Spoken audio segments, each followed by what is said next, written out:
ኢንጂነር ሞዴሊስት ቀነኒን ናannoo ኦሮሚyaa godina Harargee lixaa aanaa Daaroo Labuu magaalaa Miicataatti adoolessa tokko bara 1991 abbaa ishee obbo Addunyaa Waaqoof harmee ishee aadde Asteer Mokonnin irraa dhalatte.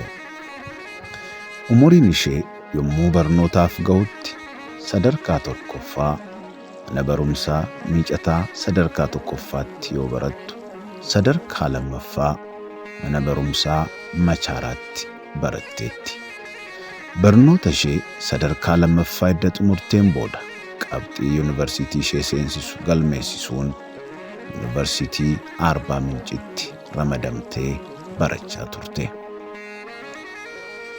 Achittis barnoota waggaa 5 barachuun degree BSc Hydrology and Water Resources Management dhaan eebbifamteetti.